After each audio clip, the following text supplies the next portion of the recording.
Hello everyone, welcome back to another episode of Bitcoin Trade here, and sorry it's been a while since I've done a video. I don't know if anybody noticed, but uh,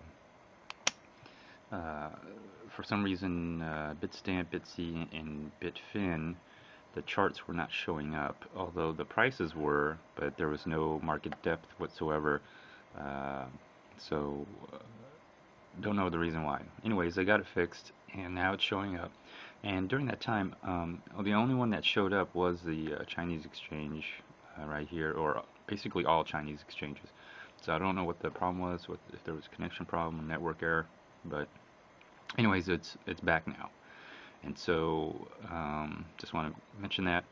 Also, before I go on, let's talk a little bit about news. And here's what I want to talk about. I want to talk about, here you go, let's read the headlines here. New York State releases revised bit license proposal. So I've actually taken time to read it, and it's pretty much more of the same, except there are some changes here, which I'm not really going to go over the changes because they don't apply to me, but they've gotten a little bit um, watered down a little bit to the point that it's been made more clear on who really needs to get licensed and who really don't, who are exempt from license. And you know, as for me, an individual investor or a company that is an investment company, of course, neither I or nor any investment company need to be licensed to invest in Bitcoin whatsoever. And so let's just go over that. If you read this article, it'll tell you the changes and whatnot, or maybe it's a previous article. Anyways, this is the part where I want to get to here, is this part right here, and I'm going to show you where where the exemptions are. Okay, because I don't want anyone out there to trade in fear, or fear of persecution or prosecution when it comes to trading Bitcoin on a peer-to-peer level. So let's just go over it here. Scrolling down here, it gives you a lot of definitions, and then read those definitions, okay? So what they're trying to say when they say persons, they're talking about individual, corporation, entity, stuff like that. Our partnership, blah blah blah. So read the definitions so you get a better idea of what they're talking about. So let me see here. All right, so now it could be kind of misleading because there's if you don't know how to read this stuff, it's kind of a little misreading. It says here, receiving virtual currency for transmission or transmitting virtual currency, except when the transmission is undertaken for non-financial.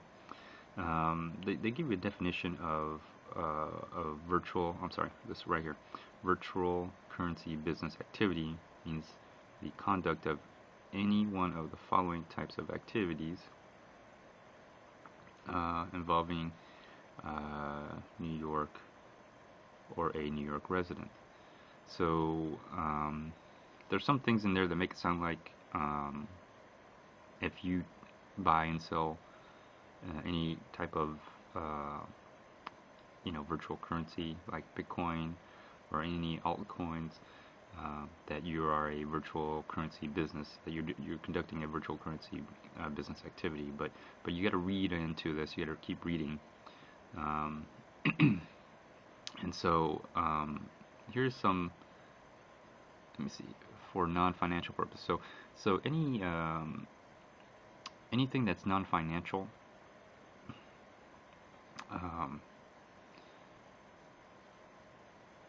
Is exempt, and here are some. Let me see. Well, I'll just continue reading.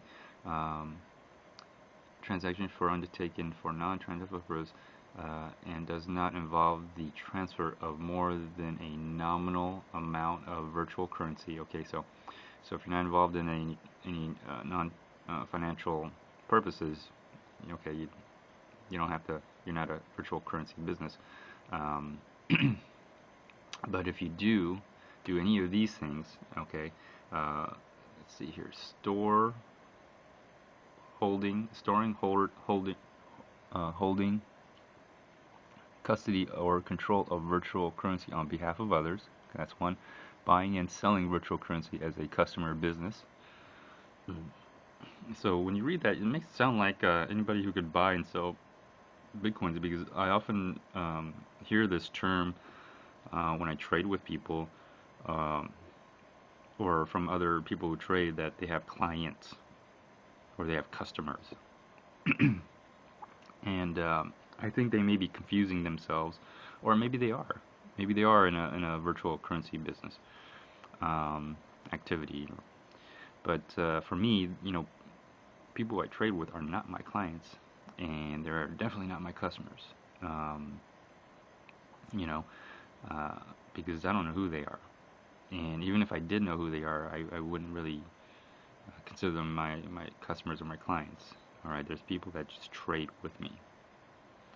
Um, and here's another one: is performing exchange services as a customer business. And I think the key word is customer business, meaning that you're offering this as a service specific to that. You're buying and selling, um, you know, as a service specific to just the purpose of buying and selling, for basically for other people. I mean, you have no interest in any investments whatsoever. It's just other than to just buy and sell for other people. You're acting as a in between, so to speak, performing exchange service just for the purpose of exchanging, for no other reason than just to exchange. Even though you make money on that on the spread, there is a difference. I, I buy and sell from people. I do exchange because I that's how you have to, buy and sell. But why am I not a virtual currency? Why am I not conducting a virtual currency business activity? Well, I'm going to get to that here. And here's another one. Here's controlling, administering, or issuing virtual currency. Now, I don't know about the miners or anything, but issuing virtual currency, there may be something there. But there's a way around this, okay? If because I'm not a miner, so to speak, a major miner. I guess I put in two categories: major miner and minor miner. A major miner are what I would call people who are um, have those computers, and they actually generate, you know, newly minted bitcoins. I guess that's the way of saying it, or bitcoins that have been generated into existence. All right, and then minor miner is someone probably like me. What I do is I mine bitcoins, um, but they're already, I guess, existing bitcoins, as you can say. They already exist. They already came into creation. Now, whether they're used or not, that's a question of the circumstances, because all bitcoins are virtually unused, right? Because they don't exist. All bitcoins don't exist, and all bitcoins are at one point, or they're always unused. The only time they're being used is when you actually transact during that time. But other than that, after that, they are unused. They're being used, and then they're being unused. And so there's a fine line here if you read into these definitions. And since we're a country of, law and order, civilized country, right, first world, we follow rules that we all agree to abide by. So, and they're written rules. All right. So, kind of hard to change what you meant after you've already agreed to do it. So, anyways, last part is conducting, administering, or issuing virtual currency. So there may be around that for miners if this is an issue, and that's very simple, is to sell to someone who's not a New York resident or in New York. And then basically that person can then, the investor can probably go to New York and then trade away. And so the way around this for miners, okay, if this is going to be affecting you, is well, first of all, you have to, not be in New York. So this may only affect New York miners. This particular, I'm going to try to highlight it if it let me. Come on, come on, come on. There we go. So this specific part of the bit license here, it's only going to affect, if it does affect, New York miners of any virtual currency, Bitcoin or any altcoins. It's not going to affect miners all over the world as long as they don't sell anybody in New York or in New York. So basically they can sell to someone who is outside of New York all day long, and then those individuals as an investor can go into New York and trade away. Or even better is you don't even have to be in New York. You just have to, the miners can sell to some person or entity or persons under this definition that is not even based in New York. And then from there, that person can sell to anybody in New York for investing purposes. And so there is a way around this, and unfortunately this only affects, in my opinion, only affects miners in New York. And it prevents any miner from selling to anybody in New York directly. So they get cut out of, they're just basically cut off, unfortunately. So this is a drawback for New York and New York residents, in my opinion. I just want to put that opinion out there. And then, so these are, what makes a virtual currency, virtual currency business activity under these things. So let me see, what else does it say? It says the development and dissemination of, okay, this is a big change, of software does not in itself constitute virtual currency business activity. So people who make software aren't involved. All right, so so this is license required, and blah blah blah. This doesn't really apply to any me, but I'm just trying to show you the part that I think most of you are probably going to be concerned over, is exemptions from licensing requirement. The following persons, and under the definition of this proposal, persons is any individual, partnership, corporation, entity, stuff like that, are exempt from the licensing requirement otherwise applicable under this part. So it says here, persons that are chartered under New York building banking law and are approved by the superintendent to engage in currency business activity, which is not going to be most of us, and I doubt anybody from the bank is really going to take on any virtual currency business activity here, but you never know. And then this part right here, this is the part where it is made more clear. It was pretty, I saw it for what it was in the first proposal. Now it's pretty darn clear in this proposal. So there's no mistaking here, okay? But right here, and I'll read it, to merchants and consumers that utilize virtual currency solely for the purpose solely for the purchase or sale of goods. And before it used to be goods and services, now it's goods or services. And this is the part where they left out. They left out this whole part right here in the first part.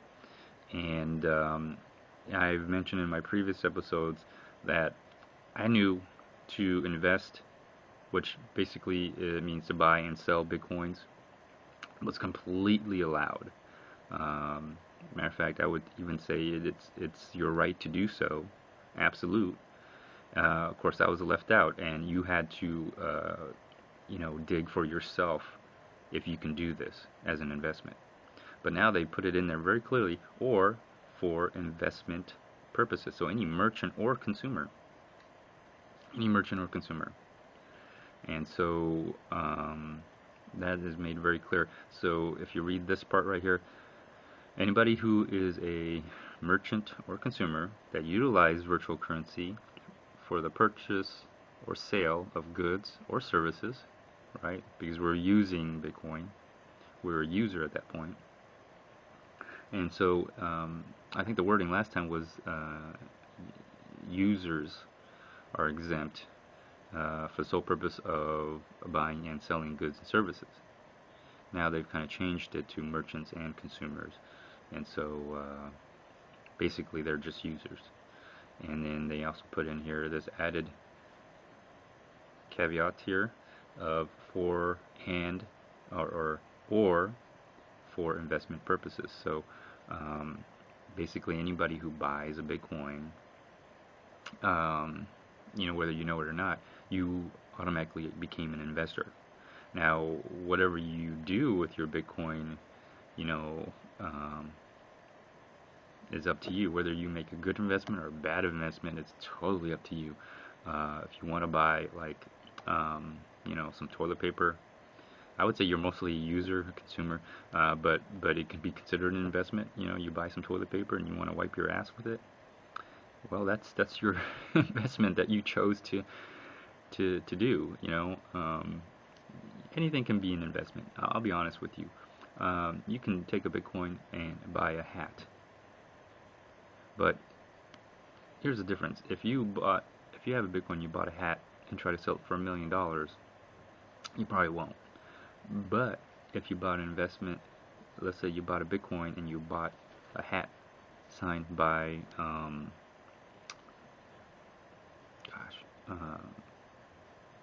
someone from, you have to forgive me, my name doesn't come up, but let's say a famous baseball player of the New York Mets or from the New York Yankees, and then resell that for $1 million. Well, it's a pretty good investment.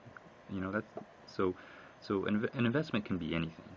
It could be a bad investment or a good investment. Ultimately, the other option is you just a consumer, so you're buying goods and service. But even then, buying goods and service can also be an investment. You buy services. All right, you pay for services. So let's say you have some Bitcoins and you pay someone to create software for you, and then you sell that software. So what's the added wording of for investment purposes? I mean, that just opens up the door for a plethora of anything you want, whatever you can come up with, your heart's desire, and you name it. I mean, I'm sure there's a lot of people in New York who could be very, very creative in doing things. I mean, after all, New York came up with, especially Wall Street came up with all this CDOs, right? And so have fun. You can just do, you can almost do proposition bets. Almost. It's you can go crazy with this stuff. So anyways, let me pull back out of here now. And so that's kind of what I want to share with you. And I always felt that was that none of this really applied to me and whatever I'm doing, and it won't apply to you either. especially if you're just buying and selling Bitcoins for investment purposes. And but I think the wording in here still affects miners. But I don't know how it's going to pan out for them. Um, so if anything, if one thing does need to change to help New York and residents of New York, I would say change that wording towards the about the issuance of virtual currency, um, because there's no one knows who created uh, you know Bitcoins, right? So just because I have a mining rig that produces Bitcoin is almost like saying anybody who you know mines gold is a money transmitter, or anybody who extracts oil from the ground is a money transmitter. Uh, you know, uh, it's it's kind of silly to say that because that's not the case. Um, so I think there should be some. I think the wording should be anybody who is the creator. But then if they do that, like no one knows who created Bitcoins. So I think there's going to have to be some change in that, especially if I think New York wants to participate in the mining portion of Bitcoin, because without that, I mean, I think, in my opinion, New York is subject to isolation, or is at the mercy of the rest of the world, because everywhere around the world they're going to be mining Bitcoins except for New York. And you're at the mercy of other people based on demand. And so what's really going to happen is that it's going to increase the price in New York, in the residents of New York, because they can't mine Bitcoins. They have to get it from someone else who's got a source that mines Bitcoin. So basically, the miners will sell to somebody, an investor, and then that investor will then probably want to make a gain and to sell to someone in New York. And so it actually increases your Bitcoin cost to New York and the residents of New York. And so, because it makes New York uncompetitive.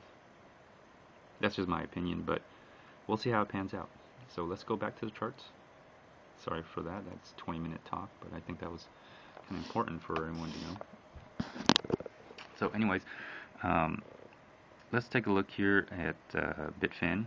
And if you're wondering why I always go to Bitfin and not the other exchanges, is because they do have a lot of increased liquidity. As you see here, a lot of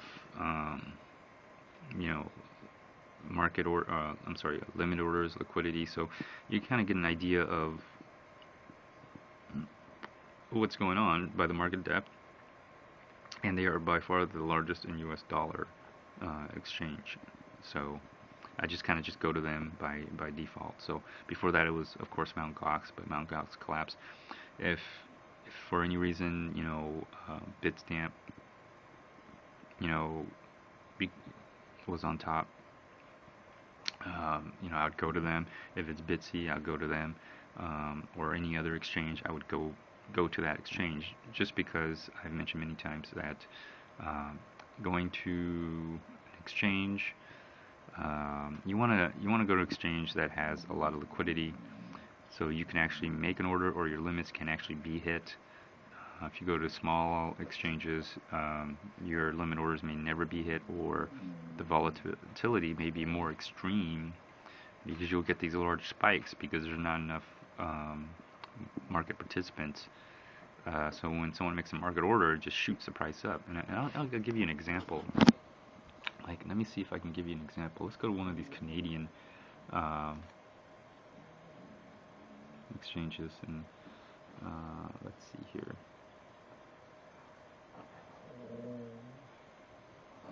So one of these, I think it's one of these Canadian exchanges. Let me see, that's on a 12-hour, but let's look at a increased time frame. Yeah, you'll see these times where they're just spiking, like this spike, these small little spikes, spikes like this. See how they spike up? This is a very example of spiking. Not a lot of liquidity at times, or the market order. Although this looks like they're doing all right here on this. But if you look on like an hourly, you'll see what I'm talking about. How it just spikes here, like someone just made a market order and just broke through all the limit orders here, and you know, one person just bought, like someone probably dumped off, let's say 100, and it's spiked down, and then someone bought like zero point 0.1 Bitcoin and pushed it right back up. So you get a lot of these, and you get a lot of these little empty gaps here, and that's with an exchange that has a smaller volume. And example like here, and you'll see this, but you'll have someone probably just sit there at a large amount of Bitcoin to sit there to support a price or to suppress a price, and there's not enough market participants to really break through on that. So just give me an example. And so let's go back to Bitfin, and where, let's see, if you compare it here, you'll see a lot more, although you'll see this spiking, but the bodies of these candlesticks are more, you know, there's more to it here, and because there's more liquidity, there's more market participants. I've seen, you know, 200-300 limit orders broken right through, and so makes a difference. It does. So that's why, if everyone's wondering why I go to Bitfin, that's kind of one of the reasons. So, but it doesn't have to be Bitfin, but right now they are the market leader in US dollar to Bitcoin. All right, so let's take a look at the chart, and let's see what's going on here. And so we'll take a look at the MACD real quick, and you'll see there's a little bit of green, but you'll see that time there's a lot of red right here. And you look at the momentum, and here's the momentum of the reds, or the downward pressure. And if you look at it, it's from, obviously from this point to here, it's a lot. But if you really look at it, it really hasn't pushed down like it would normally do, as you saw through here. And it, you know, a little push down pushes it down and keeps pushing it down, and you're making a lower low, lower low, lower high, lower high. Here, you know, based off of this move up and here, it's not quite making a lower low, although it is making a lower high, which is a concern, but it's not making a lower low and lower low, and it's not just being pushed down, you know, effectively.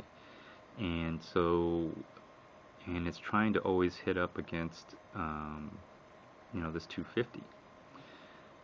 Eventually, you know, the momentum to push itself down is going to run out, and you know, the selling pressure will exhaust itself to the point where it has no choice but to go up.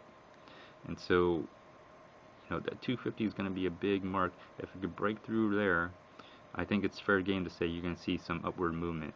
Now, the 200 mark is also a concern. Looks like it's tried to go down to 200. It's only reached about 211, 210. But you do have to watch out for the 200, because it's a range between 250 and 200.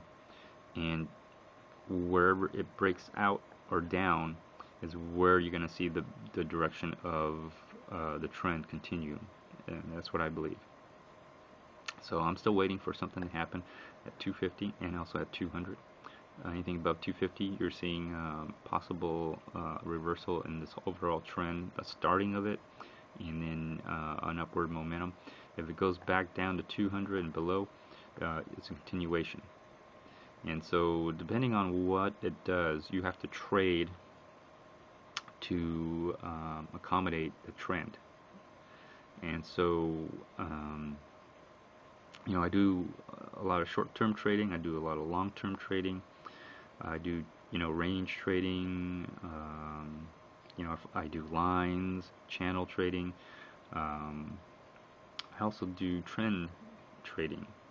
So I'm not trying to fight against the trend because the trend's always going to win. If the trend's going down and you're trying to play it like the price is going to go up. Short term there are prices where it'll go up on a long term downtrend, but if you're trying to play it continually on an trying to play an upward trend on a downward trend, you're going to lose because you're fighting against the crowd. And so there's some points where you want to go against the crowd, so some points you want to stay with the crowd, and so but understanding the overall direction, it makes a difference in how you trade. So anyways, sorry for that long-winded analysis. It wasn't really much of an analysis, more news, but I do want to give you an update on how things are going here as far as what I see. And if the two averages also are really close, they're really close. I mean, it crossed over here, came back down. It did follow it for a little bit, and then it's breaking up, and now it's bouncing in between these two averages. And so, I think there's a real struggle. And if you look at it, it's always around the middle, around 225, right in between these 2 points. And I think that's really psychological because, if it does break above 250 and people hear about it, they're going to be really optimistic. If it breaks below 200, that's going to be cause for pessimism, and people are going to panic. So, a lot of this has nothing to do with really any fundamentals because bitcoins don't exist. Like, what kind of fundamental can you base that on? This is all nothing more than our how can I say this? Our perception of what value we place on Bitcoin, and what we can use it for. Like, for me, I see a lot of potential. I use it. I perform arbitrage with it. I do a lot of things with Bitcoin. I have a lot of plans for the use of Bitcoin. And so, as you can tell, I'm very bullish. That's why I'm making these videos. But it's only because I do have an interest, because I do own Bitcoins. But at the same time, I know that if I use Bitcoin in the right way, I can do a lot more than if I didn't have any Bitcoins at all. I'd be stuck at, I either be unemployed or at a job that I don't really want to be at, getting paid nothing. Basically slave wage. And slave wage is a term, it's a general term. Someone who makes $100,000 a year, you could be a slave wage. Someone who makes $10,000 a year, you can be a slave wage. My point is, you're getting a wage in trade for your time and effort, and that to me is a slave wage overall. So, anyways, I'll just conclude this episode here.